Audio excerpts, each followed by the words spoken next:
Mr. Speaker, the welfare of the community health workers have been ignored for a very long time. And yet they play a big role in our society in terms of bridging the gap between the community and the health facilities. They also play a role in prevention and cure. Mr. Speaker, we interact, especially in Nairobi, with very many community health workers who are working in our informal sector and in our community. They deal with the chronically ill in the community, those who have HIV. They ensure that they get their ARVs. They play an integral role in our health sector. And I think this bill has come at the right time, although it's a bit late, but I think it is the right time now. Mr. Speaker, there is no, just like my colleagues have said, there is no sector in this country that people just work without being recognized by government and being paid or remunerated for the work they have done. And I think the health workers have really suffered in the hands of the county governments, and we must say as it is, Mr. Speaker. And they also lack trainings.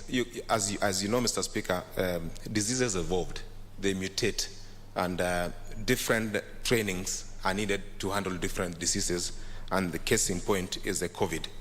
And these health workers have been volunteering despite the lack of equipment, lack of facilities and facilitation.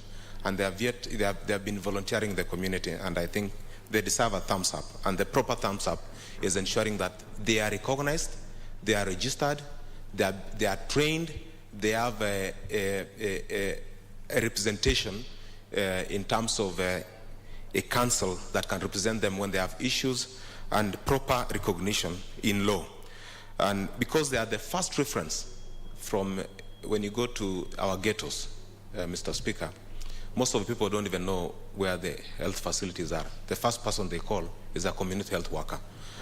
And they go there without asking for any money. And I think it is only proper that we support this bill so that we can be able to once and for all deal with this issue and recognize our community health workers. And there are many, Mr. Speaker.